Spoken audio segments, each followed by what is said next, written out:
Could you each please pronounce your names correctly for me? My name is Niamh Coghlan. My name is Sussan Babaie. I think I'm quite easy, Kate McMillan. Lovely.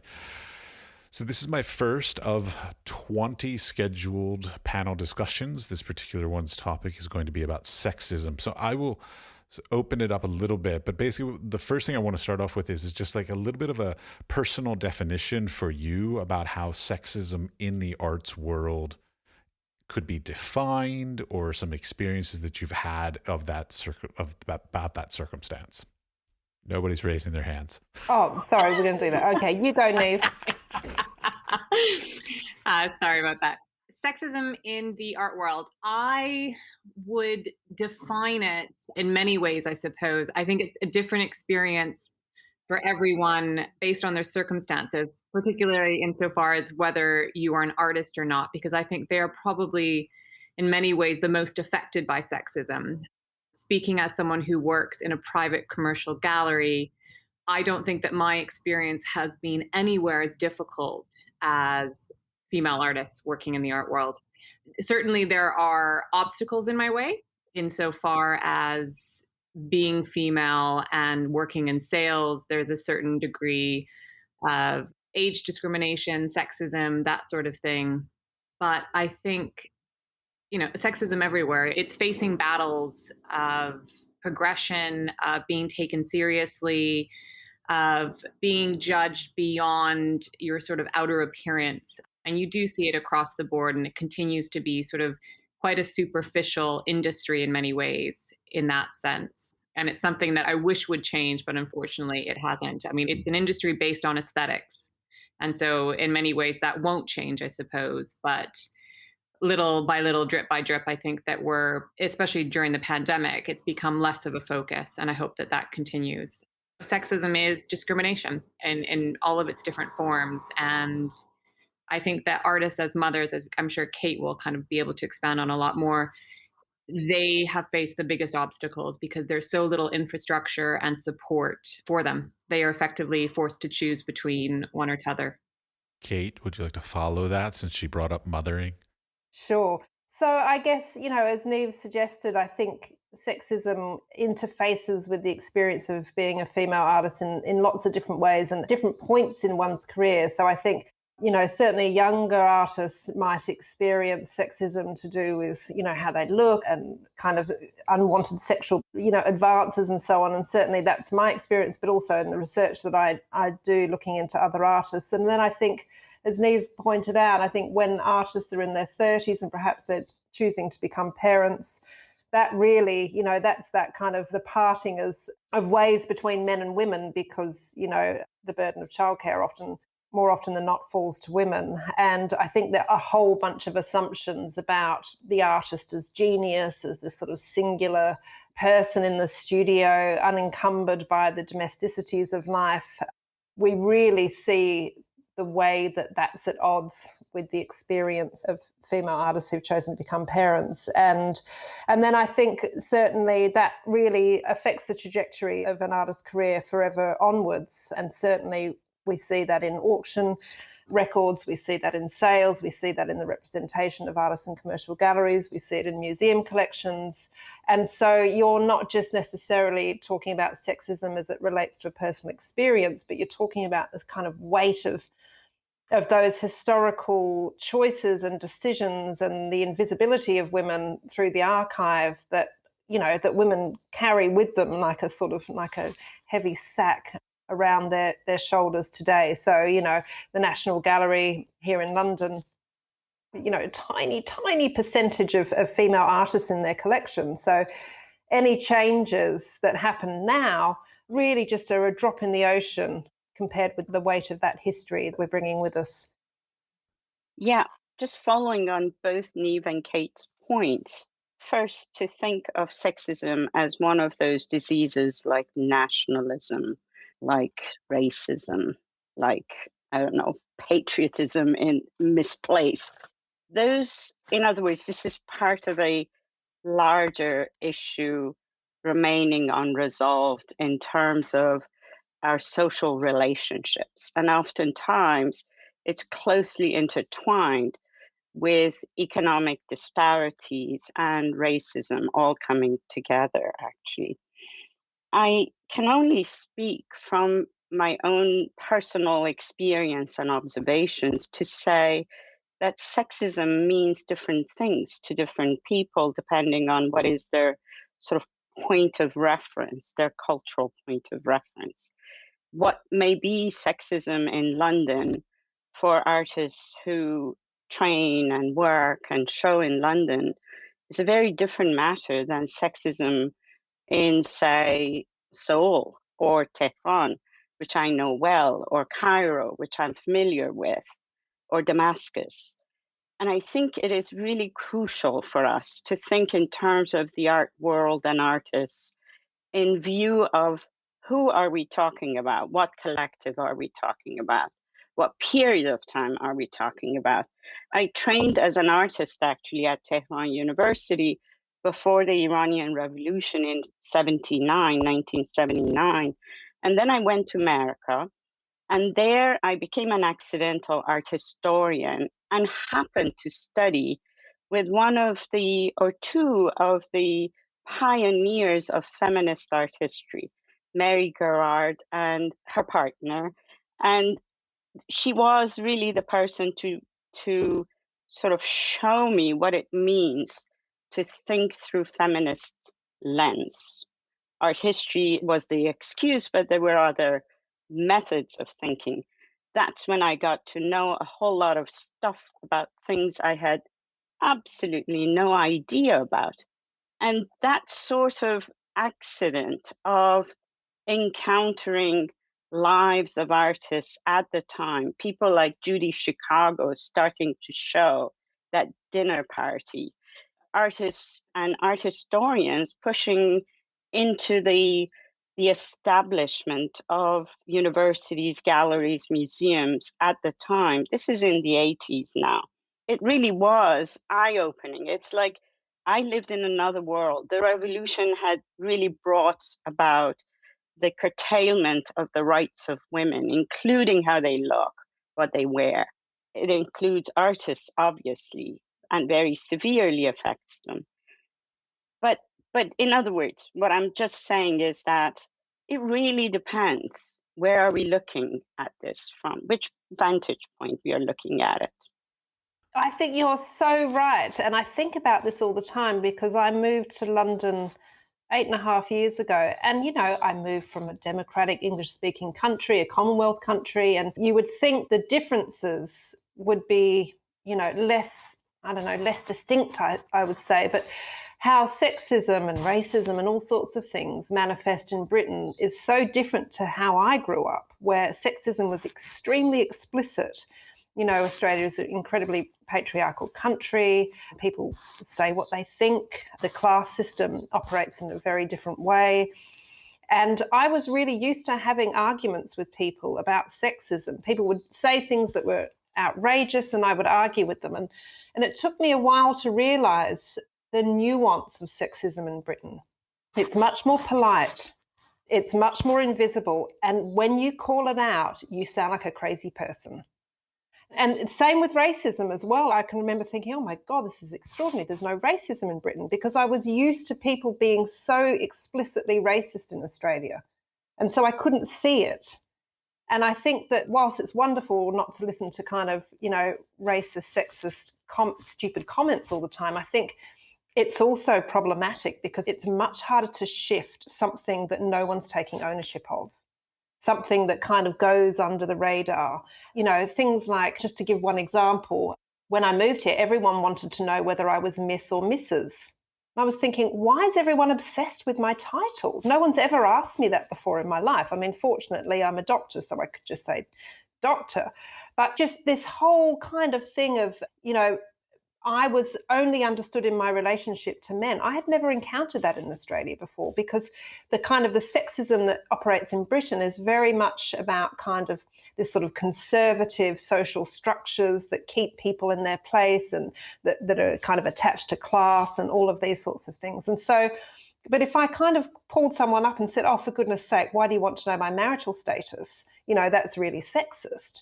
I would sound like I was a bit crazy. So I think not only does sexism perform differently in different places, but our responses to it need to be different too.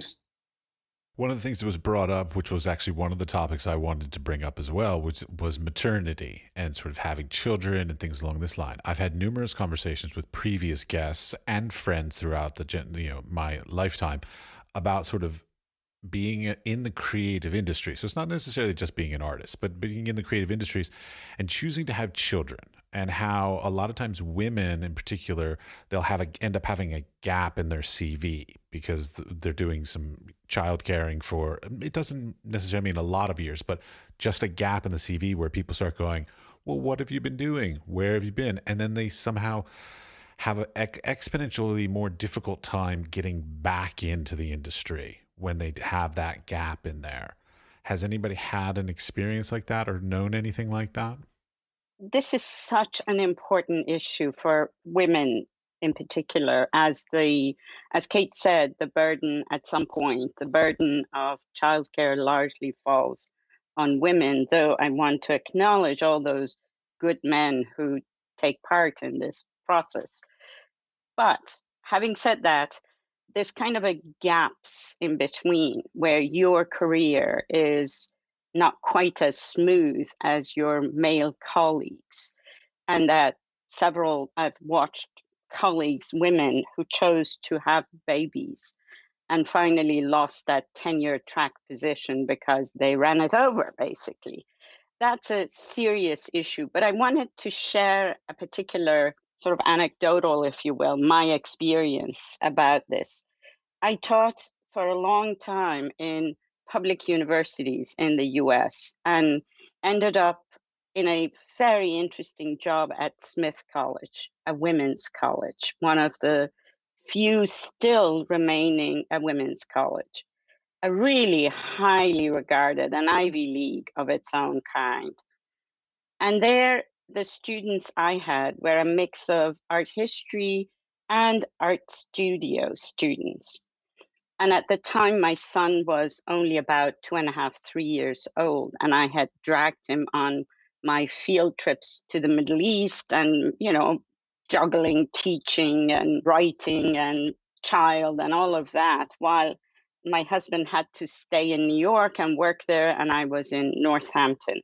The thing I wanted to share was the fact that students, both artist students, those in training to be artists, and the art history students, pointedly spoke about the fact that they thought to have teachers who have young children and do things beyond just sitting at home and raising the children. There's nothing wrong about that. But to do that juggling act, gave them a model, actually. They see themselves potentially one day having families and raising their little kids while also remaining a painter, a sculptor, or a teacher somewhere, or researcher. I think that sort of my teachers, women teachers who really I admire because I owe them everything, actually, were all childless.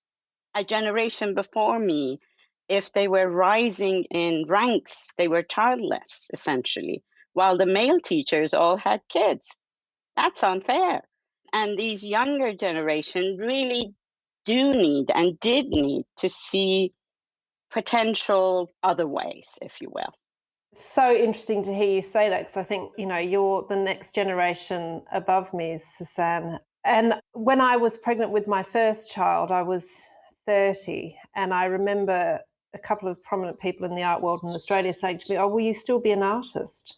And I was so shocked. Looking back on it, it's ridiculous that I was shocked. Now I know how it all works. But I think then I just kind of thought that I could have it all.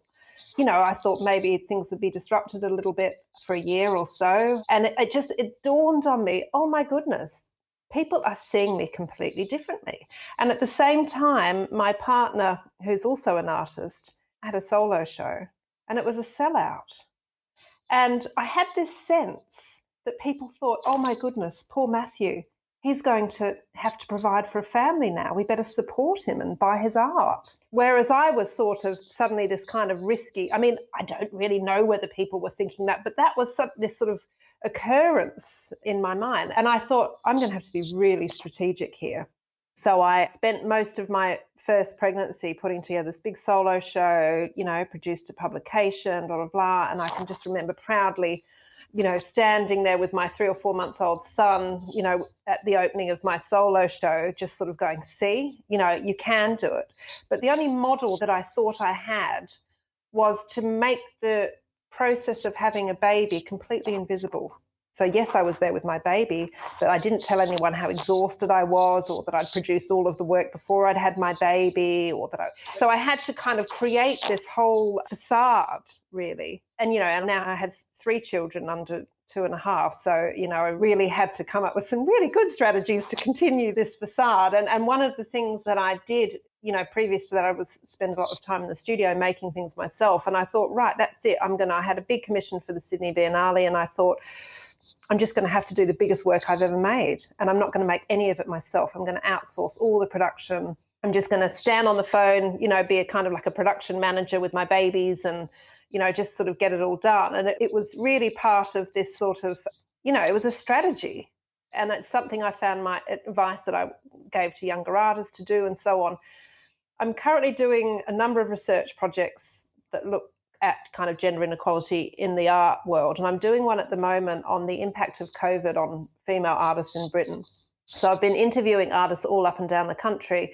And what I find is that there is this disparity between middle class or upper middle class, childless artists who have just really quite enjoyed the lockdown. It's been a space to sort of put things on hold. They've been able to research. They've been able to not have the pressure of shows and the art market and producing and things.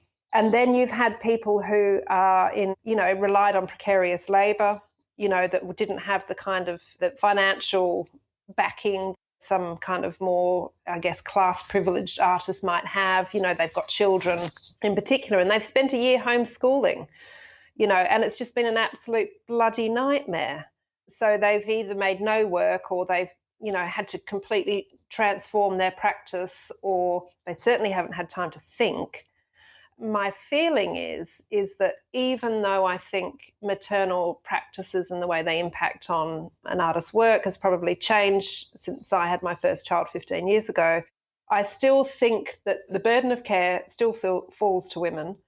And I still think that the art world is completely and utterly attached to a model of being as an artist that cannot incorporate the messiness of family life. And I think until we unwed ourselves from this idea of what an artist looks like and how they should spend their time, we're not going to make massive changes. Kate, you made some really good points. One of the things that I picked up on was, though, this, and what you just reiterated, is this idea of the art world loves the idea. It's a bit of kind of Ayn Rand, architect as hero. It's the artist as hero. It's the great big myth. And you're right. They do not want to see the messy side. They don't want to feel any, for the most part, any social or emotional obligation to the artist. Collectors want to collect art. They don't want to collect the artist in many ways. And by that, the nature of that, they don't want to feel the pressure. They don't want to know that the artist is struggling and they need the money to pay for the daycare to be able to have more time in their studio. There's this sort of disjuncture between wanting to know the narrative, the story of the artist, but not wanting to feel any sort of personal obligation. I do think that that changes in terms of the gender of the collector. And I hate to say it, but I think female collectors do, some of them, not all obviously, do want to kind of understand, and there's a certain kind of empathy towards the situation. They don't mind having that extra bit of information. In fact, a lot of collectors might buy extra work knowing that there's a necessity.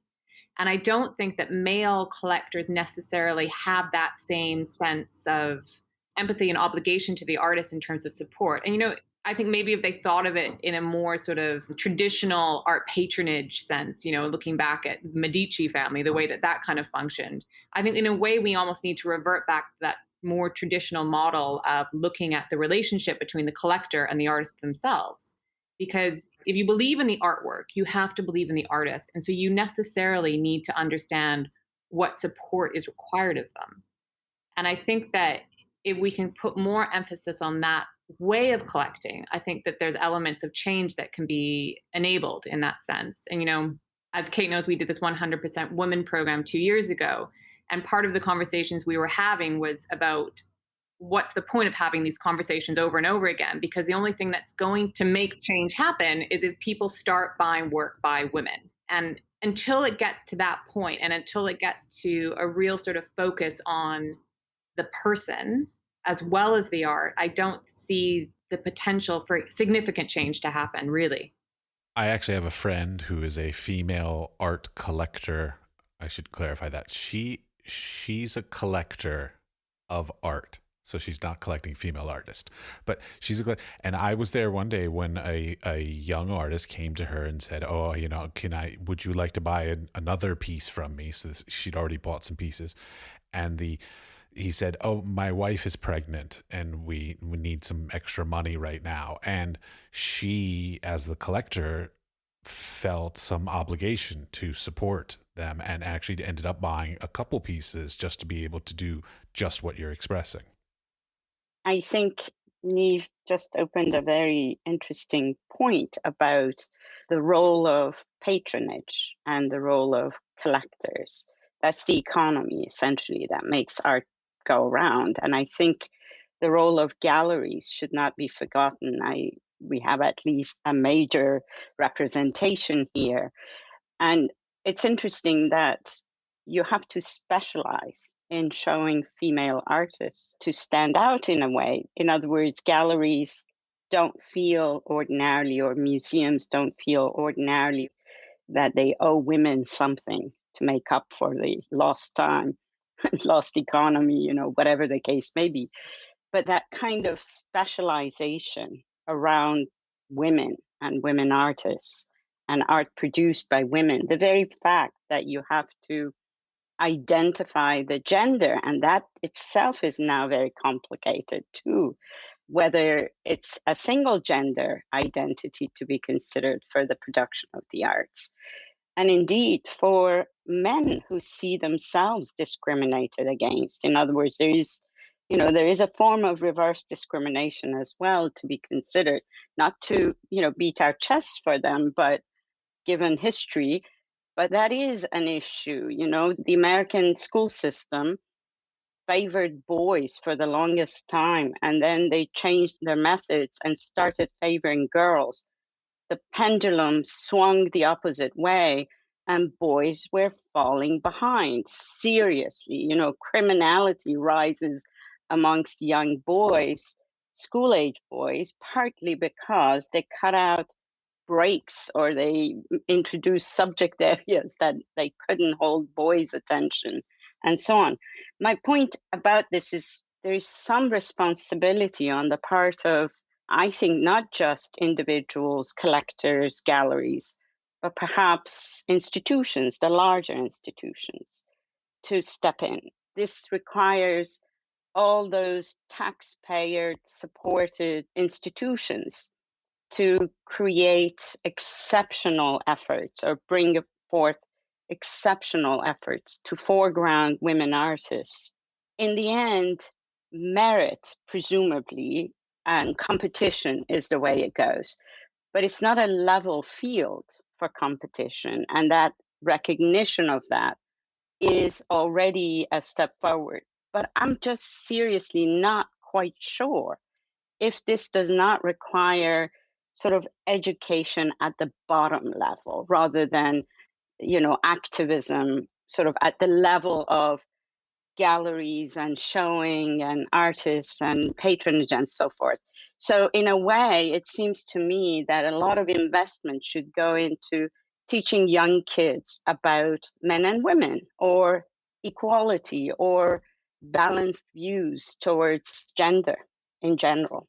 totally sympathetic with what you're saying, of course. It's really interesting that you say that, Sussan, because actually between 60 and 70% of art school graduates are women. And that's been the case for a very, very long time. And actually, I've just started this year's Freelands Foundation, which is an annual report that looks at representation of female artists across Britain. And so we map changes across those things over years. So I think this will be the 6th year of data that we're collecting. And even at GCSE level, art and design subjects are chosen predominantly by women. So there is a devaluing of creative work by boys. There is a cultural mismatch. And it's very interesting to think about how that translates, because actually 10 years after graduating from art school, those statistics completely reverse when you look at the commercial gallery sector. So you have 30%, certainly in London, but also elsewhere, certainly in the US. You have about 30%, not even quite, about 28% of artists represented in commercial galleries are women. And most of the bigger galleries, it's a lot less than that. So what research shows is the lucrative the gallery, the more business that they're doing, the less female artists they're likely to support. So I think you're right, but I don't know that it's necessarily an educational thing, because I think we're doing really well in attracting female, human beings to the sector. We're just not very good at hanging on to them. And so there's something that happens that I'm not so sure about. Could I just follow up? I totally understand your point, and you're absolutely right. This is true in many other fields as well. For instance, in the humanities and in a field like what I'm active in, majority of, for instance, PhDs are women, but majority of professorial positions aren't held by women. This is true across the Western democracies. And it's really puzzling to think that still in Germany, for instance, the system of Vater, sort of professor, the patriarchal system continues to dominate academia in general. I totally agree with you on that. It's not that we don't attract enough women into higher education. I think it lies in what you said earlier, which is at the GCSE level, for instance, being in arts and design is not quite the same in valuation as being in math and geometry. And I think it goes further back into younger groups, in fact. And that's something about the younger ages of education that needs radical transformations. That's how I see it, at least.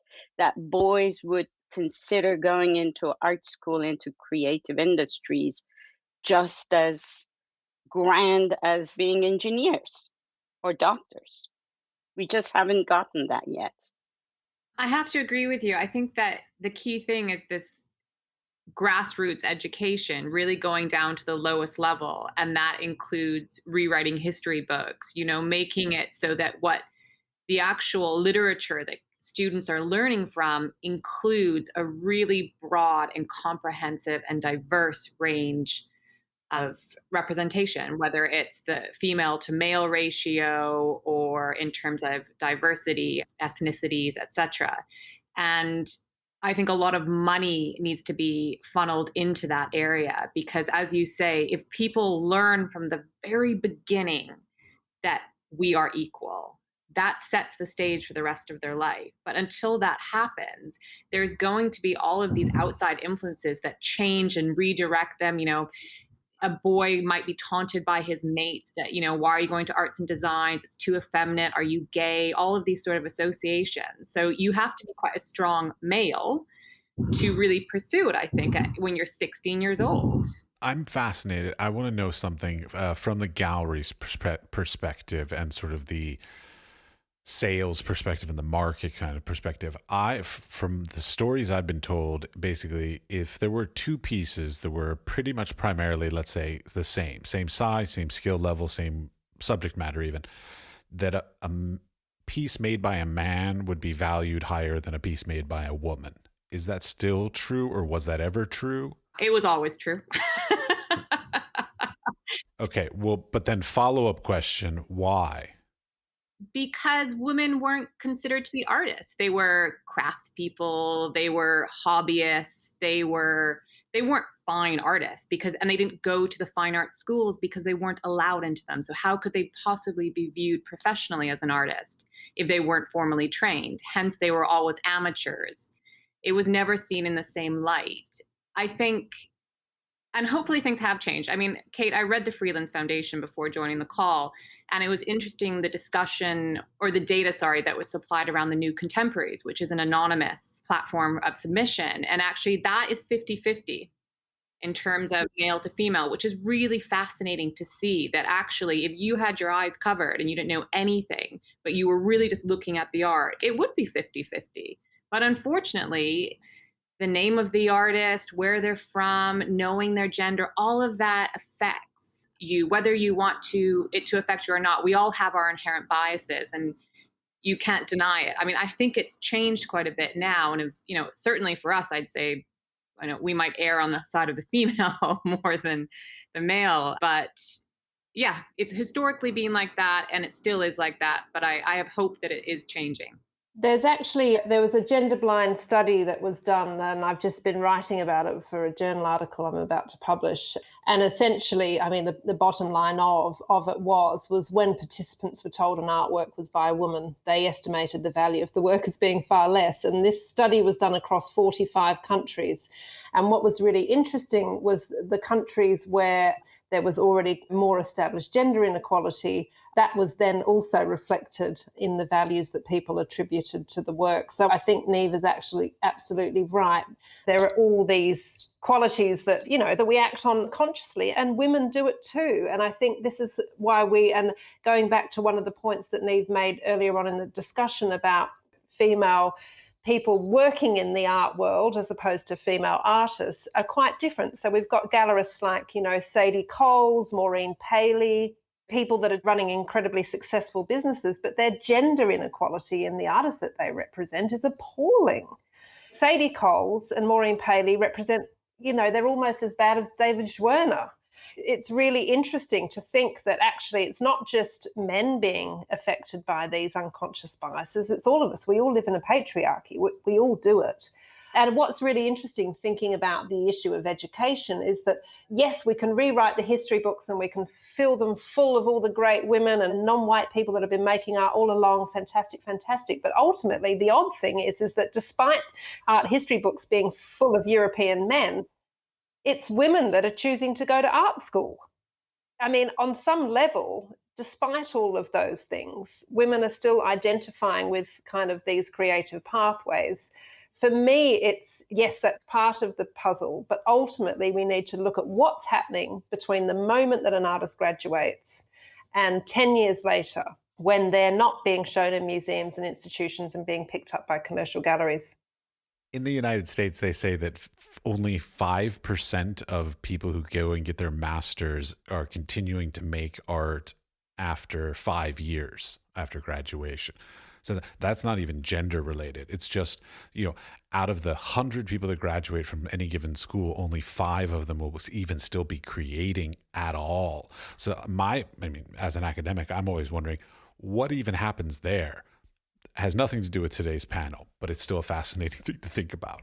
But I think that's an excellent point, Matt, because actually it's all, and I often, speak to younger artists and they're like, oh, well, there's this thing that happened and it wasn't kind of a big deal. And, they were just saying that it wasn't completely sexist. I know they can't, and they might be able to list off 3 or 4 incidences where their gender impacted on their progression in their career early on. And they sort of dismiss them as isolated incidences, right? But actually they accumulate. So if you want to know why those 5 people make it, because they've had less of those incidences, and I bet you half of them, of those 5 people, will be men, even though probably only 10 or 20% of the people on that course were male.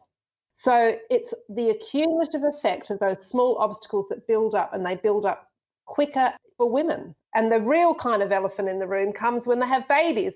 And that's when women suddenly go, oh, bloody hell, it wasn't just these small isolated incidents, systemic problem, actually, that's going to affect my ability to be in those history books. When I got out of grad school, I actually went and interviewed to be the head of a department at a small school in southern United States. I'm not going to say the name of the school because I got there. I went through the whole process. They interviewed me. They flew me down there. They told me, "Oh, we absolutely love you. Unfortunately, we have to hire a woman." So I've always wondered about this sort of nature of the sort of some places, specifically like government supported places that have quotas, because does that mean people get jobs not necessarily because they're qualified, but because of their gender or race or sex or whatever? Yeah, I had an observation along similar lines. It has become, in this country at least, it's part of widening participation agenda in all kinds of higher education institutions is not just about race and ethnicity, those who are underrepresented as identified by the racial or ethnic differences, but also the young white male underprivileged, economically underprivileged British. They are a rarity in many of these places where you are trying to attract this wider group or representation of the British society. And I think I go back to the point about very young education, a transformation not in textbooks only, but in educating from the very beginning, and especially educating women to educate their children about this kind of the issue of equality. That has to be planted as seeds by mothers, in fact. Forget about fathers, has to be by mothers at a very young age. And we don't have investment in this regard at all, in fact, as far as I know. But I had a question for my fellow panelists here, which has to do with one of the greatest signs of maturing of societies is when artists proliferate in numbers, when art is produced as one of the critical expressions of high culture, of culture in general. I think that I see as a step towards maturing, towards not being the Medici bound or other hugely important areas of the world where art was produced even more vigorously, but we don't know about it. But that this proliferation is in fact a sign of a, I don't know, for the want of a better word, maybe of a spiritual growth. I don't know what to call it, but a creative growth that is crucial in my mind. I don't think we have ever had in history of mankind, ever, anything comparable to the sort of number of people who follow artistic, creative paths in life. I don't have the statistics, but I stand by this regardless as observations that we all perhaps, well, I'll hear from you if that's incorrect. So the question for you is there, I mean, we still live by the rules of a capitalist society. Is market saturation one of the reasons for us to think that the decisions are made more in terms of, is this commodity going to gain value or not? And in that case, the safe choices of the past continue to inspire now, and one hopes that it stops at some point. So it's interconnectedness of the market economy, artistic production, gender, sexuality, race, all of these come into play. So wonder what you think, Niamh and Kate, and maybe Matt. I'll just quickly comment because I'm sure Niamh can talk a little bit more eloquently about the market than I can. But I certainly think the capitalist economy that we find ourselves in at the moment kind of renders all forms of valuable work meaningless and invisible, whether that's creative work, whether that's domestic work, whether that's work in our communities. All of the invisible labor that happens is being squeezed out. You know, my partner and I have to both work full time, even though we have 3 children, because that is what it costs to live in London. Now, my parents' generation, that wasn't true. You didn't need 2 incomes to bring a family up. You could be an artist and you could work part-time. You could live in a city like London and get by on part-time work. That is no longer possible.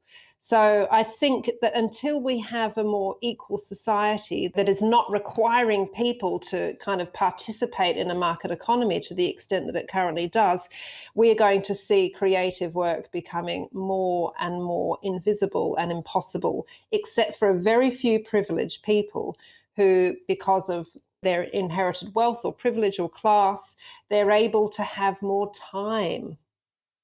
And I think without time, we have less diverse stories and we have less creative work and we have more pressure on the invisible labour, such as mothering, such as community work. And I think that you're absolutely right, Sussan, to say that it is a sign of civilization declining. In terms, to go back to the first question quickly, in terms of the idea of market saturation of artists, I think there is a high number of artists producing work, and there's not necessarily enough collectors to soak it up. And I mean collectors, take away the 1% that just collect the blue chip work, that are doing it for investment. I think we need to really cultivate a younger group of collectors. There's so much money out there, and they're collecting fashion primarily, sneakers, clothes, and that's wonderful because that is art. Let's not deny it. But in terms of an understanding of art and an appreciation of the relationship between collector and artist, I don't think a lot of younger people really understand it. And if they want to understand it, they find it quite daunting. It's a really elitist world that we operate in. And to walk into a gallery as some 30-year-old that happens to make six figures and works in banking, and you want to try and start collecting art, who do you talk to? The receptionist? The receptionist isn't going to be able to kind of guide you through that process. The salesperson probably is going to get up off their ass and come up and talk to you because they don't know who you are. There's a real sort of disjuncture in that sense. And I think art fairs are helpful in that regard in terms of allowing it to become more of a commercial sales process, and that enables younger collectors to participate.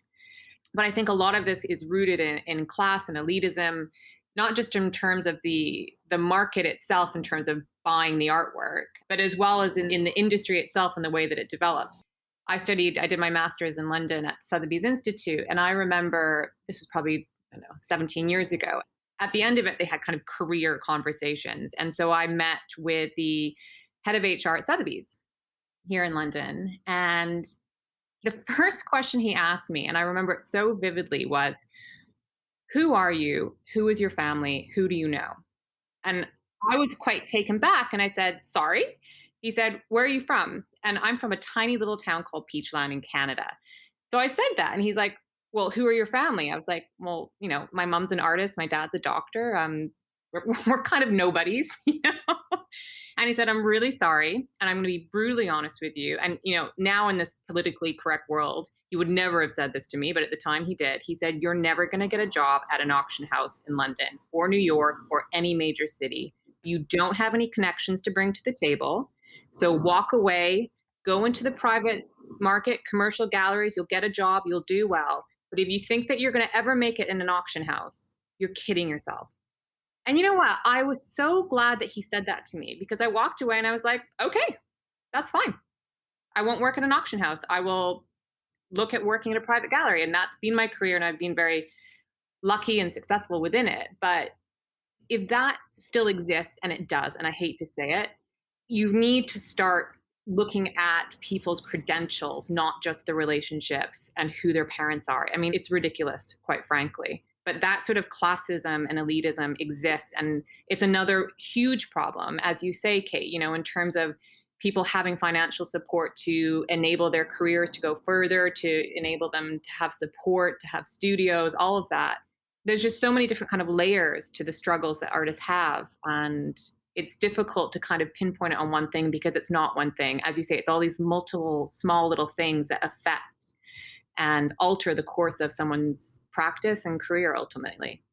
To clarify one thing, Kate thought that I think civilization is in decline. Quite the contrary. I think the proliferation of artists is a sign of a new world. And it's this creative world really, maybe we are drowning in it, but it's a good thing, actually. Quite the contrary. Of course, I don't mean to say that we are not in dire circumstances. For one thing, the disparities on multiple levels and issues we started with, like racism, sexism, economic disparity, nationalism, all of these are diseases of our age too.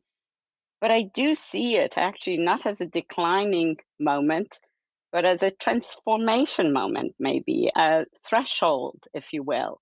And I think this world that is the world of creative people and people around them, this kind of a community, this wave, is extraordinary. And to me, that is a sign of good things to come, or a progress, if you will, or maturing. I just wonder, though, Sussan, whether that is what is happening now. Certainly, when I left art school, there was that. I spent 10 years working with artist-run spaces, working part-time, doing a bit of teaching, spending the majority of my time in my studio, traveling, doing residencies, doing fantastic things. There was the sense that there was time and resources to do those things. But I think a kid coming out of art school now, particularly in an expensive city like London, is going to not have those wonderful transformative experiences because it's just impossible. So I think, and I feel like that's all getting squeezed more and more. Every year it gets a little bit harder. Who can live on minimum wage in London? Artists are moving out of London in flocks, okay, even reasonably successful artists, because you cannot sustain yourself financially in a city like this. And that is what is sad. And I think that that's not just happening here. I think that's happening all over the world. And I think it's really, really sad. All right, based on the idea about opportunity, something that sort of I thought about prior to this conversation was there are many opportunities these days, and I should clarify, like these are reasonably new kind of things that are things like a gallery that focuses on women artists or a grant that is focusing on giving to, it could be any sort of sub organization within the arts, so LGBTQ or whatever else it is. I keep wondering whether or not these kinds of things, like a residency, an all a women only residency, are these beneficial or are these detrimental? The reason why I ask is because on the one hand, they're great. They give opportunities possibly to groups that might not have some of these opportunities available to them. But on the other hand, it also then segregates them in some way and makes it so they're basically sort of only being compared to their little group and not to the entire industry or the market or whatever you want to phrase it as, the art world. So I keep wondering, is it beneficial to self-segregate like that, or is it detrimental? It's a really fascinating thing to ask, and it's something that I personally have always struggled with. I remember I went to a talk at the Net a couple of years ago that was on female photojournalists, and a woman went up and she basically said that very thing. I think this is ridiculous that we're standing here in a room full of women. We shouldn't be doing this. We should just be looking at the work on the merit of the work, and that's it. And at a very basic level, I agree with that. But unfortunately, when you have centuries and centuries of discrimination, we're not in a position to do that because the playing field's not level. And idealistically, yes, I wish we could just talk about artists, but I don't think that we really can. And yes, I do think that it is inherently discriminatory to operate in this way, but it's not discrimination if it's giving support to a marginalized group that has never had an opportunity to have their voice heard. I think it's giving them a leg up, and there's nothing wrong with a leg up. It shouldn't be so hard line, but unfortunately, I think we need, another couple decades of this to sort of allow it to be equal, because there is so much inherent discrimination and sexism within the world, and it's because what we were talking about before, because it's these small little biases, because you don't even know what they are, as Kate was saying, coming to the UK, it's not obvious. And if it's not obvious, how do you really fix it? So yes, I think there's a problem with it, but unfortunately, I don't really see any other way to kind of get us up to the same level playing field. Yeah, I have to agree with Niamh. I think, this issue of quotas it comes up all the time in my research, actually. And Francis Morris recently, when they opened the new Tate Modern extension, made a commitment to having 50-50 female artists in the artist rooms. And, this seems really obvious, a really obvious way to kind of mitigate some of these kind of male biases, particularly in a collection that's old enough to have those historic biases that Niamh is talking about. And how else are we going to mitigate our own unconscious bias unless we hold ourselves to account? And when I did some data analysis of 110 commercial galleries in London over 3 years, from 2016 to 2019. And then I interviewed a whole bunch of gallery directors who were running some of the galleries that were doing really well, that were showing loads of women. And only 2 of them even knew their own statistics, even the ones that were doing really well. And then what I found is the people that weren't doing very well, who I interviewed, overestimated how many female artists they represented. They didn't know, they hadn't done the figures, but they often added 10, 15, 20% onto their actual figures. And so I think, as I said earlier, we all have unconscious bias, and doing the numbers is a really straightforward way to keep ourselves in check. I agree, and I support both Niamh and Kate's points of views.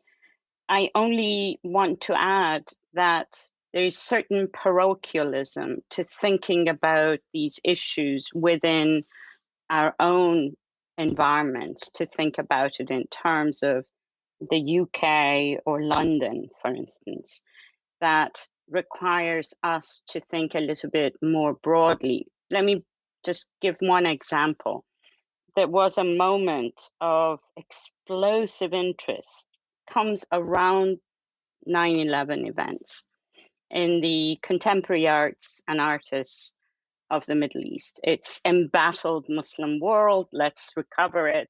Let's show the world that they are not all terrorists. So there is an explosion of interest. Goes from galleries, commercial galleries, to museums, to auction houses. Sotheby's and Christie's were very active in creating actually a marketplace, putting price tags on things. In Dubai, this was shocking to see that you could fetch $1 million for a work of an totally unknown Iranian artist where nobody knew anything about them. But what was so interesting about that market production, and here I think the market is really playing a very important role, was that they chose to promote at first women artists, and largely women in diaspora. And it was largely to also go along with a political bias, which is about these are male dominated patriarchal societies. Women are suppressed, women are put under restrictive clothes, and so on and so forth. And the women artists are speaking against that. It's a form of neo-Orientalism, if you will. It's a very exploitative point of view, but it was broadly exercised by people who are otherwise perfectly normal in their thinking. It's a deeply inflected Eurocentric thinking, Euro-American centric thinking, very Orientalist without knowing it is Orientalist. And then this shifted. So it wasn't anymore women who were of interest, there were men who were of interest. So it really changes gear. And I think what I'm suggesting is that we do need to think beyond artists in our own neighborhood, to think a little bit more in terms of these are intersecting markets. People who come out of universities, I live near one of them, Royal College of Art, and majority of students are women, but they are not all British, actually. There is an international scene that comes together in London, and it would be really interesting to think in terms of these networks across the globe, which have both the local and that global interwoven. And what does that mean then? Is it the same as, are we talking about these students coming out whom competing with those new markets? The artists from China, the artists from the Middle East, from Latin America and so forth. I'm just wondering out loud, really, not objecting to your points of view, totally agree with that. It's just wondering out loud about whether or not our viewpoints or our viewfinders are actually too narrowly focused. It's a really interesting conversation that you're bringing up, because this kind of focus and roller coaster of emphasis on different regions does drive the market. I mean, you saw it, as you say, with the Middle East. We've seen it with the Latin America moment that was, 8 years ago. And now you see it with Africa, the emphasis on art coming from the continent and a focus on the diaspora.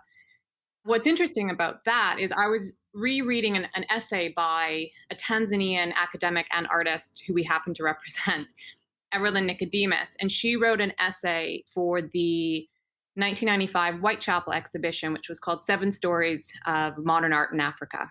And in it, she describes this Eurocentric desire for African art. The fact that in terms of contemporary collectors, and I still think in 1995 it holds true for the current moment, they want to collect art from Africa that has a certain African aesthetic. And I'm saying Yinka Shonibari, Chris O'Feely, identifiable iconography that they can associate with art from that place. What they don't want to see is art that complies with a European Western art tradition, because it's too familiar, and they don't want familiar, they want new and exotic. And she said that only a true African collector can really appreciate the nuances of how diverse the art coming out of Africa is, because sometimes it is, paintings that look like Matisse, but they had no exposure to Matisse. It's just the way that they painted, and a movement that developed locally. It's this, and it's happening now, and you can see it, people love the exotic, they love the different. And I'm talking from a Eurocentric viewpoint in this sense. And it very much skews and alters the way that people collect. And, it does become a fad. And that is the market. I don't think it's going to change, because people are always looking for the new, different thing. Now the hottest new thing, which is kind of developing, is looking at art from the Americas in terms of sort of Native American art. That's quite trendy. So if you're a collector that's investing, that's where you'd be looking right now. It's awful, but that is the way that it works. Not works, but you know what I mean. One quick thing that's going to quickly jump back to what Kate said earlier, when you were talking about this focus by looking at data, understanding how your own statistics and how you did the study of commercial art galleries in London. And one of the things I do want to say is that what came out of doing the 100% Women program and looking at our own data was that although we represent more women than males, I think it's about 60-40, all of the women that we represented at that time were white women and middle class. None of them came from sort of disadvantaged backgrounds. And it was something that we'd never looked at in terms of our own representation. And it became glaringly obvious, our own inherent biases that we weren't even aware of. And what we realized is that you're not going to find them just by sitting on your butt. So we had to really start, looking outside the canon, the Western canon, doing a lot of research, trying to understand and situate artists. And, Guy Brett was so important in that regard for the work that he did here in the UK. So there are a lot of resources, and, the Diaspora Net, you can go on there and basically find any artist from the diaspora that sort of had shows around here. So there are resources. It's just up to gallerists and collectors to really do their homework to broaden the gallery program. Okay, I've got a thing, and you feel free to criticize me for this, but I'm going to tell you a story that might be horribly embarrassing for me, but I'm going to tell it anyways. When I was in the United Arab Emirates, now I'm an American and I'm a white man, and I went to the United Arab Emirates and I was teaching at Zayed University. I'm probably going to get in trouble with anybody at Zayed University for talking about this too, but almost all my students were Emirati women. So 100% of my students were the female side of the school, because of course the school is physically split side to side, male to female. That's a whole different issue. But oftentimes my students would come to me and say, I'm presenting myself as a female Muslim artist. And I used to push back against them and say, you shouldn't be saying that. You should just be saying, here's my art. And you don't need to put those extra qualifiers of Muslim and female in front of your art. It should just be able to be art. Was I right in trying to encourage that, or was I wrong? That's such a great question, Matt. So when I went back to, because I'm quite old now, so when I was at art school in the early 90s, I was doing, as a lot of art school students are, they're finding their identity and looking to, create their own narrative and to work out where they sit in the history of art and all the rest of it. And I was doing, looking back, quite introspective work, actually. And I can remember being really actively discouraged to do that. And I lost so much confidence. And it's really only been in the last 10 years where I've actually gone, no, hang on. These are my lenses. This is how I see the world. And that's okay. And this is part of my story and who I am. This is an experience that I hear from a lot of female artists, actually, where there was this sort of push against them, kind of like, who cares about your biography? Who cares about your story?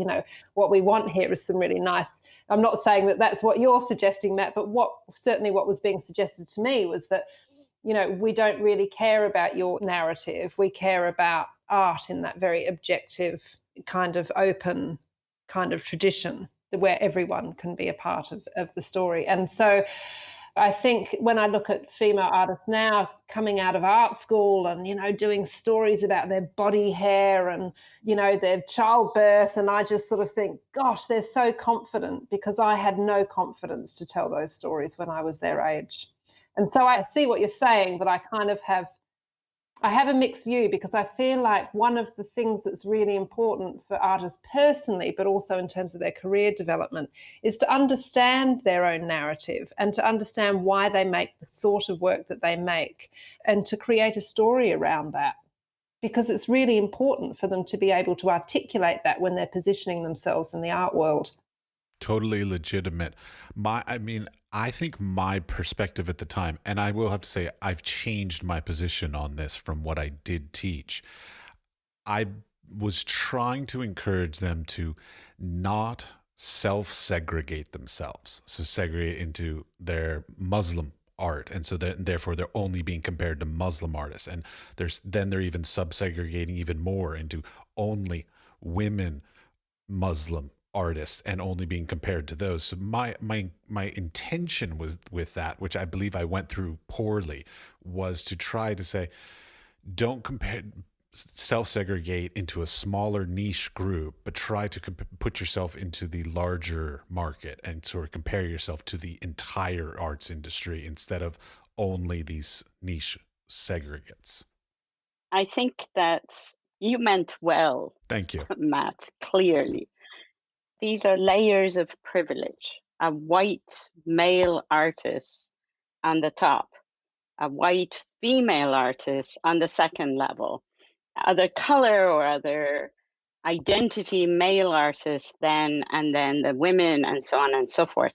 So going back to what Niamh said also, and I have written about this as well, to be actually marketable and part of the fad, whatever these waves are, whenever that happens, that identity marker is valuable. So for the artists who don't want to be considered either male or female or, Arab or Iranian or whatever, but want to be part of the global art market, that is not yet there. We don't look at them that way. And they sell because somebody identified, as Niamh said, some marker of their distinctive identity, ethnic identity, religious identity, whatever that may be.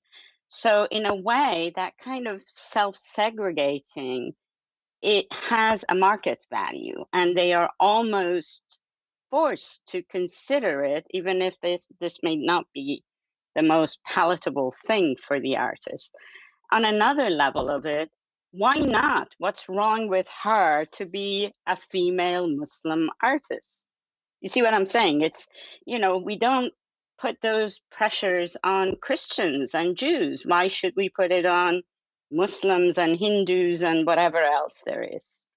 I find this really one of the challenges, major challenges for the contemporary world in the West. And it needs to be, and the Anglophone world is particularly at the forefront of thinking about these issues.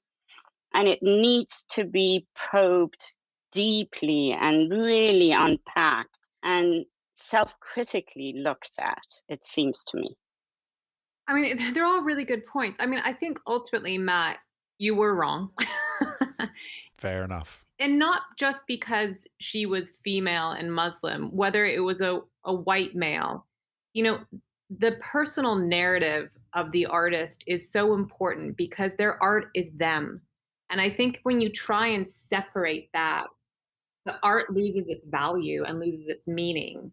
So I think the personal narrative is so important. I don't think you should put too much emphasis on it necessarily because you don't want it to be a segregation. But at the same time, a lot of these artists wouldn't be producing the work that they're making if it wasn't because of their personal circumstances. Whether it's a white male, you know, using Bob Law as an example, a white male minimalist British artist, his personal story as an outsider, as a carpenter, you know, working for Donald Judd, all of these things, they inform his story and they inform his art. And if you don't know his biography, his art's going to look quite meaningless, if I'm totally honest. It's part of a wider story, and you really can't deny it. I take the criticism. That's fine. That's why this is called The Wise Fool. I have made many mistakes and errors in my career, even in academia. One of the other things that I wonder about when it comes to sexism, of course, because we have a representative here who is from the Middle East, is also the cultural differences. I, of course, was raised in Washington, D.C. in the United States. I've lived in the Middle East. I now live in Europe, and I find very different cultural touchstones for sexism. I don't really want to share too many of my experiences with sexism, especially in the Middle East, because I feel like I'm going to get in trouble or stick my foot in my mouth. But have any of you all seen, other than Kate with your Australia to London shift, any sort of cultural differences in it, specifically in the arts? Did I phrase that question poorly? I think it's a trap. It's really hard to deal with something as broad as cultural differences with regards to sexism and the arts and artists and so forth. It's interesting to think that we also need to think in terms of these different historical moments, just as both Niamh and Kate talked about, say, the 70s or the 80s or the 90s and so forth in the UK, and even more pointedly about London. Everywhere has these sort of ebbs and flows. It depends on the point of view of the person who encounters it. It's the difficulty in generalizing, and that's where we have always fallen into traps. The generalization about the Middle East or the Muslim world. What you experienced in UAE is very different from what you would have experienced had you lived in Tehran or in Damascus, for instance. And I think that sort of opening up to these different experiences at different moments and perspectives of individuals is really significant. I think when we started, my first point was about my personal experience. And I think both Kate and Niamh talked about artists and their personal experiences, how their identity is determined as such. So if you have been raised in a multi-confessional environment in the Middle East, that's a different matter than if you have been raised in a very traditional, let's say, Muslim household. And I think those are true with everyone, right? You have those experiences yourselves as to what is your family upbringing like. And as artists are very wonderfully capable of encapsulating so many of these nuances. I'm not an artist anymore, but I lived with them, I worked with them, and I still closely work with artists. I'm one of those art historians who learns from contemporary artists for the sake of early modern history of art, actually. That's where I get my lessons from artists who practice now, to look back at history through their eyes, actually. And I don't have to only look at an Iranian to know what Iranian history is about. Artists in general capable of opening those windows onto all of us. I just don't know how to answer that question, Matt. Let me try and clarify. It was a long-winded way of saying I don't know. Yeah, no, let me try and clarify. The reason, okay, I'm married to a Czech woman and I come from America. Now, in America, like parents in America often are very much like, you can do anything. Like that's a big catchphrase in America. Their children can do anything. You can do anything. I went to the Middle East and I was in the UAE and I had this student, very talented art student, really quite spectacular work, worked very hard. And when she went to graduate, she told me, she said, I thank you for your education. It was great. I'll never do anything with this because my family won't allow me to. But I enjoyed it. And I was so depressed by that. And that was a huge sort of cultural shift for me because I just spent 4 years teaching this young lady to be a really quite strong artist. And then literally her family obligations will not allow her to ever produce art again. And that saddened me greatly. I totally agree with Sussan to say that nationalism is a disease, but we are all confined and bound by the broader economic and social policies of the countries that we live in, and we're all bound by the social structures and labours that are expected of us because of our gender. So, you know, for example, the US has some of the worst maternity policies in the world. I mean, absolutely appalling. You know, so I think we need to look at some of those things. And, you know, Niamh has probably heard me say this before, but ultimately, you can change all the workplace laws, and much of which we've done. You know, when we think about the gender equality pay laws that came in the 1970s in Britain, we still have a 16% gender pay gap in this country, despite almost 50 years of having a Pay Equality Act. So the point is that you can change everything you like in your workplace, but unless what changes when you come home at the end of the day is equal and fair, then what you are able to do in your workplace and what you're able to do in wider society is never going to really change to the extent that we need it to. So I think like maternity laws, education, all of those things, gender pay equality laws, they're all super, super important.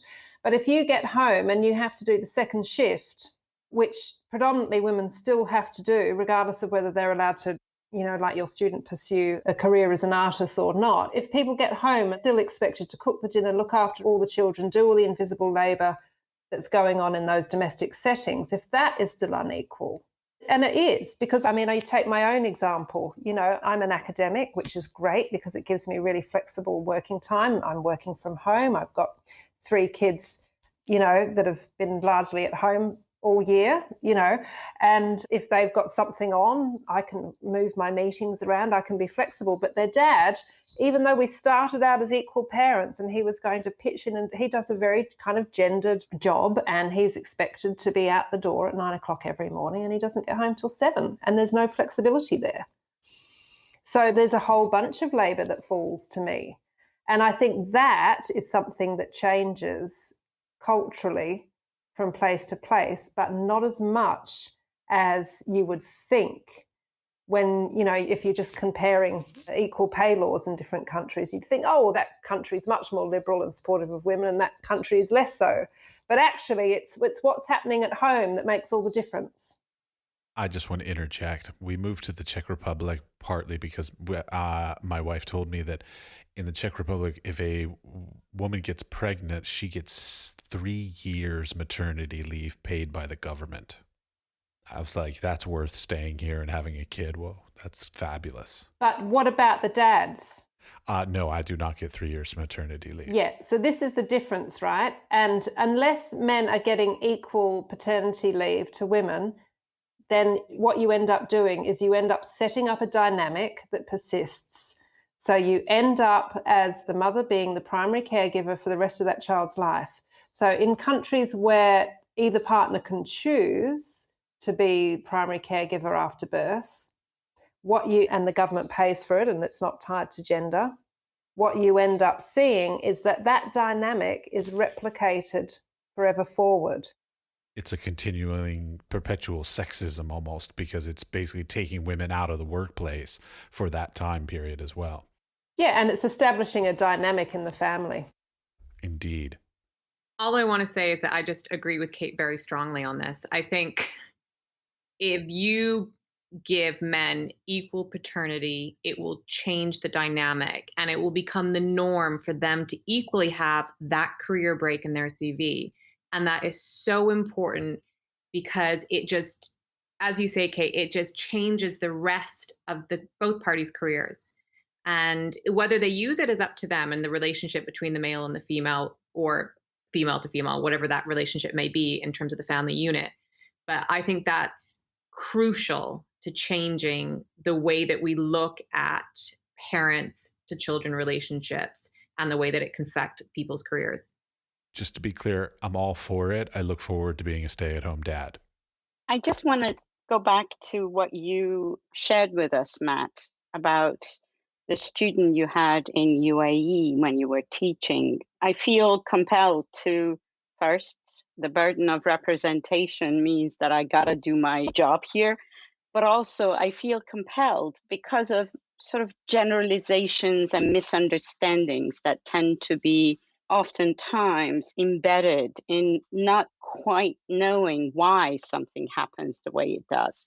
So to my mind, the UAE artist, female artist who did so well and ended up telling you, thank you very much, but I'm no longer going to be making art, is a minority, perhaps, in some ways, in the sense that UAE is a minority in the whole region. If I may just make that one very clear, that this is a different world than the rest of the Middle East, the rest of the Islamic world, which is so much larger.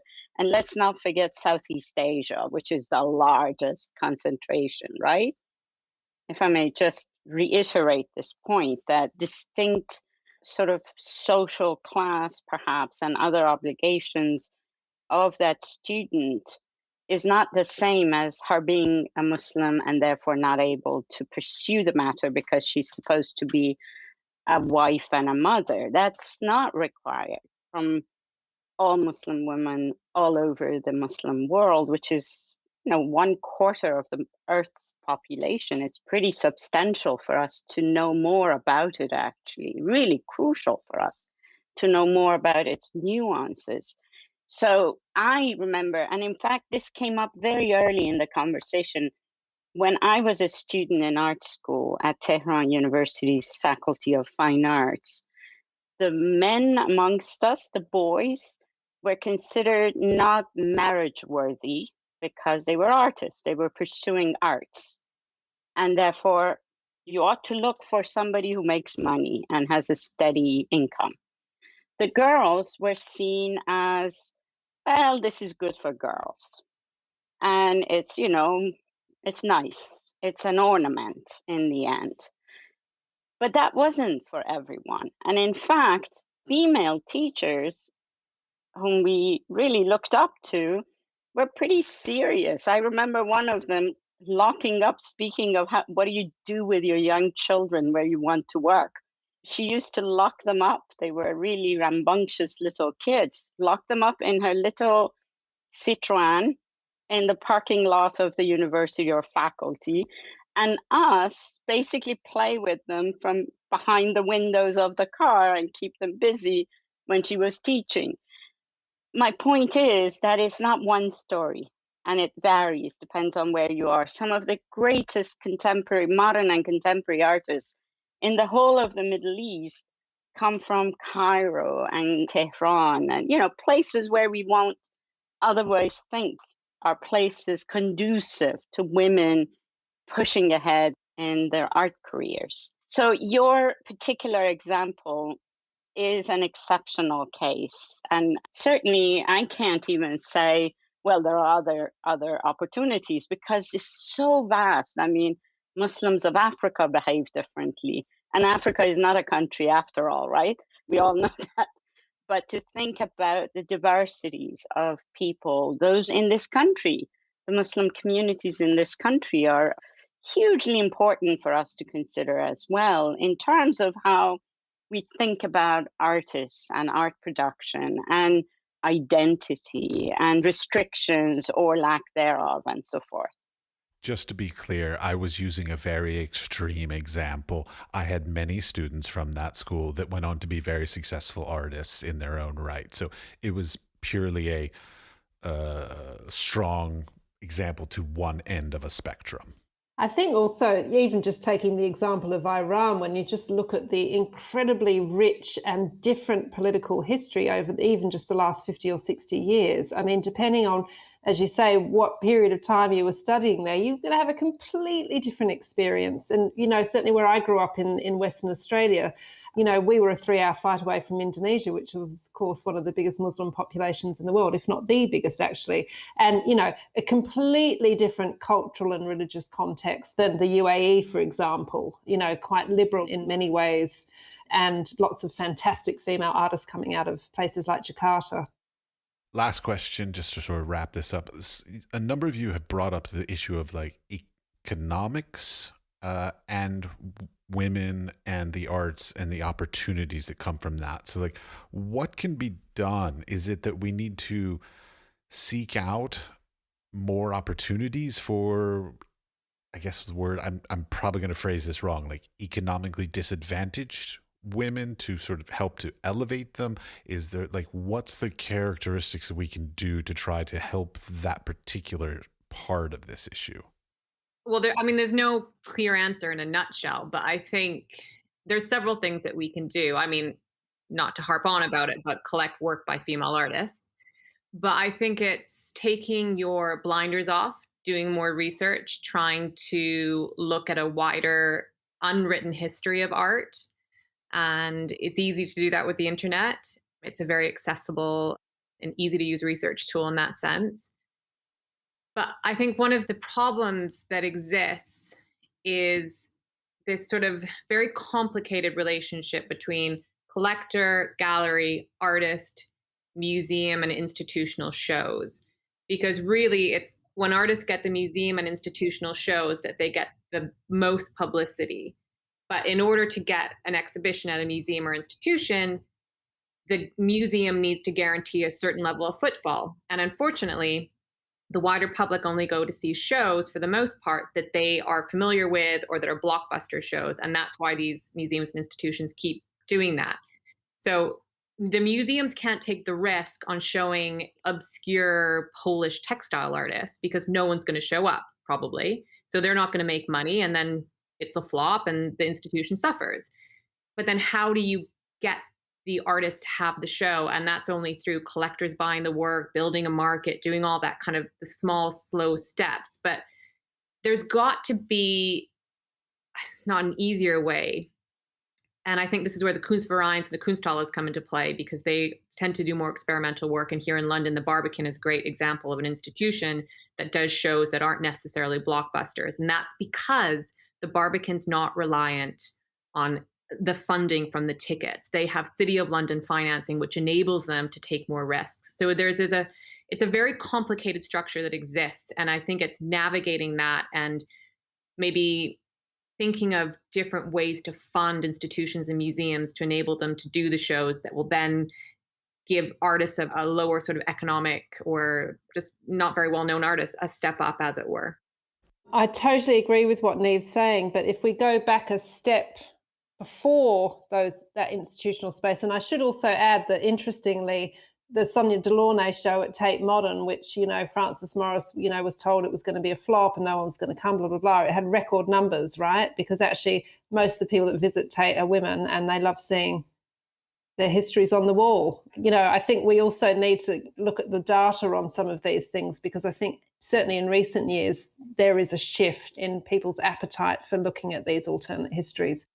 But I'd just like to say that one of the really alarming things that we see, not just here in the UK, but probably in particular in the US, is that, and I've done quite a bit of research on this, is the relationship between commercial galleries and institutions. And certainly what we see in the US, where there's almost no public funding. There's certainly not an Arts Council England or so on, where they're relying on philanthropy, donations, support. Often that's coming from commercial galleries. So where we see commercial galleries not representing many female artists, we see those sorts of statistics, those bad representation statistics, being replicated in institutions and then becoming replicated in collections, right? So this is really, really problematic if we actually think that just something simple like having good arts funding infrastructure actually makes a big difference to these sorts of things. And then if we actually turn back on commercial galleries themselves and thinking, Richard Saltoun Gallery is an anomaly in that it represents so many women from many generations and is looking back in history, but also supporting emerging contemporary artists as well. But as we know, that is not the case for most galleries. We need to think, how can they support female artists and what would best practice look like, right? So one of the things that a gallery in London that I interviewed was doing for their female artists of childbearing age was providing childcare costs so that the artist could stay in the studio making work. And it's very simple. Childcare actually doesn't, in terms of like the cost of a commercial gallery, a childcare cost is tiny. I mean, it's tiny. You're looking at £100 a day. You paid for a couple of days a week in an artist studio for 6 months. It's really nothing, to make sure that that artist gets that show finished and up on the walls and it's a sellout. So when you think about what a lot of commercial galleries do support, they might pay for the production of the work, they might pay for the storage of the work, they might pay for freight of it, insurance, all of the costs that a lot of those big commercial galleries are paying for already. Why is providing a term period of childcare such a big deal? So that is just a really simple thing. I also think that artists applying for funding should be able to apply for childcare costs. And I think that the DCMS and Arts Council England and other, around the world, other funding bodies should be looking very, very seriously about the practices of the institutions that they're giving money to, in terms of not just their representation of who's on their walls, but also how are they supporting and commissioning artists and what are the kind of labour frameworks that they're using to ensure that artists are supported properly and that there's not gender inequality being replicated in those commissioning processes. Niamh, you brought up an interesting point that actually gives me a question, which is that relationship of the artist to the gallery to the institution, all this.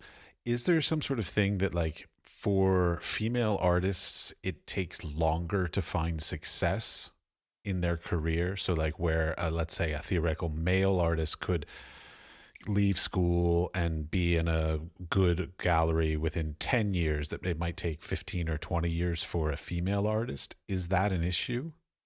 I'm not sure on the statistics for that, to be honest. I think the careers are so different. I mean, what I can comment on is the fact that a lot of the artists that we represent, who tend to be of an older generation, they're only getting their recognition now, and it's only been in the last 10 years. And that's because, back to what we were talking about before, sort of trends in the market, and there's been a trend to look at feminist art in general and to refocus on that. And so we happen to be a gallery that has a lot of female artists, so we've ridden the wave, for lack of a better phrase. One thing I do want to quickly say, because as we were talking, it came to my mind, and I'm looking at our list of artists. And of our list of artists, say there's 20 females, only 2 of them have children. And that including artist estates as well. And I've never actually analyzed that. So once we get off the one, I'm actually going to look at it specifically, because Kate, I think you'd probably be most interested in this data. But for a gallery that represents 60% women, to think that a very small percentage actually have kids is the writing's on the wall. I wonder, Niamh, you said they are older artists. If that's the generation of artists, female artists, who really had to stay childless in order to promote their career, to stay on track, actually. And I wonder if there is a difference between younger generation of artists. The ones I know, the younger artists I know, majority of them do juggle to raise a family as well. So it would be very interesting to learn if this is a generational issue, as I know it is in the academic context. For instance, let's say in humanities, this is partly a generational issue as well. And I was just wondered if indeed, because the conversation turned around this issue of who is responsible to assist artists, women artists in particular, to meet those demands that otherwise won't happen. And you brought up the US case, where in recent years the public fundings have been cut so dramatically that you really are relying on the charity of museums and mostly private money, be it galleries or donors and so forth. That in contrast to that, the British system does provide the kinds of models, perhaps, where the government money, taxpayer money, essentially, which is without those kinds of pressures of it has to make money back again. That would be probably the solution, or one of the key solutions, that you're not expecting the taxpayer money to have returns the same way as private money requires returns, and that institutions be held responsible for answering to that. Everybody is now being told, at least we know, diversify or else your funds are going to be cut off in this country. That has become a serious issue. We all want to diversify. Of course, we want to diversify. But at the same time, the threat of losing funds is a very productive way of creating change, actually. And if this were to be, in fact, pointedly geared towards support for women artists, for instance, if all these great museums in this city, all of them committed a gallery to showing women artists over everything else and not commercially concerned, or if the footfall is sufficient, I think it makes a huge difference. I think the Barbican issue is really crucial. The city provides funding, therefore they don't worry as much about showing on occasion works and exhibitions that aren't the most popular things under the sky, but I'm sure they will make a huge difference in the career of those artists. Any last things you want to say, just sort of wrap up? So why don't we start with Niamh, since you already want to say something?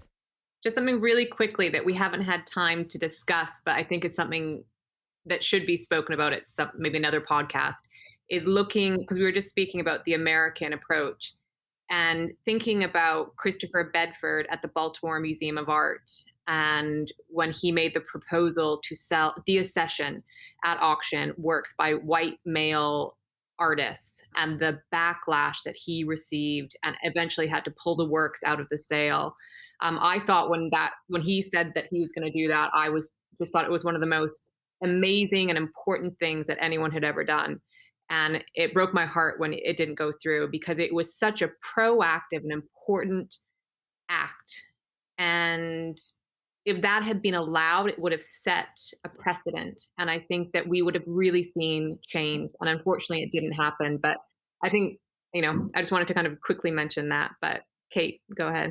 I think it's really great that you've mentioned that kind of ambitious, potentially systemic change that we need. I mean, for me, gender is just one form of oppression within a whole kind of global, late capitalist infrastructure that renders predominantly women's labour invisible, but also creativity, I guess, reinforces class differences and all those sorts of things. And for me, one of the simple solutions to this is a universal basic income, so that people can have a small amount of income that gives them basic living conditions. And then they can choose to use that time to volunteer at their local hospital or their local library, look after their children, make art, write a book, contribute in those really, really meaningful ways that could happen if we had that time. And I think one of the interesting impacts of COVID is a lot of those invisible labours,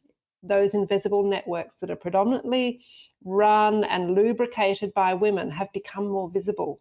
whether it's the NHS volunteers, whether it's knocking on a neighbour's door to see if they're okay, whether it's volunteering at a local food bank, whether it's cheering for our NHS or whatever it is, we have learnt that the people that we need the most, that we value the most, are predominantly the people that are underpaid.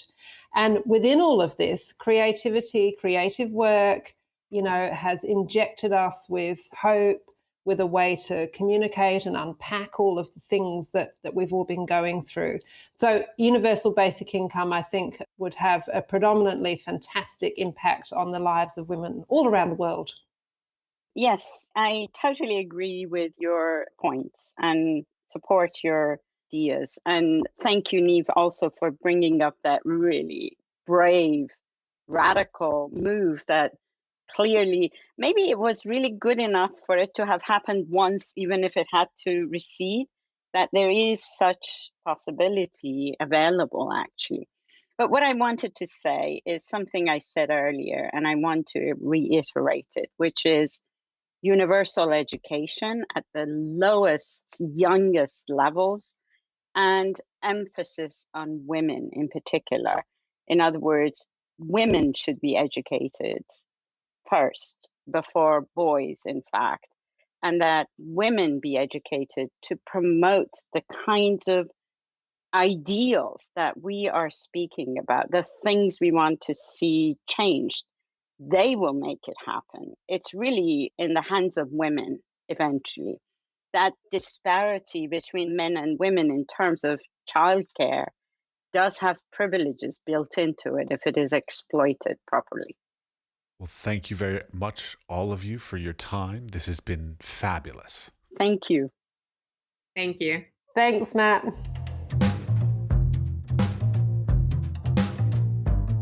Thank you for listening to the entire episode.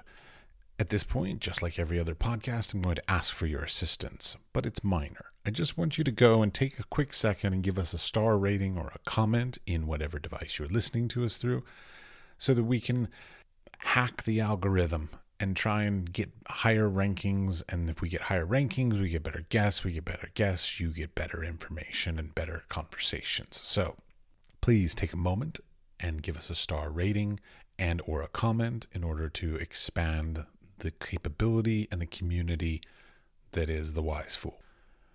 We are produced by 5014. I am your host, Matthew Doles, and the audio for this episode was edited by Jakub Czerny. The Wise Fool is supported in part by an EEA grant from Iceland, Liechtenstein, and Norway in an effort to work together for a green, competitive, and inclusive Europe. We would also like to thank our partners Hunt Kastner in Prague, Czech Republic, and Kunstsentrene i Norge in Norway. Links to EEA grants and our partner organizations are available in the show notes or on our website, wisefoolpod.com.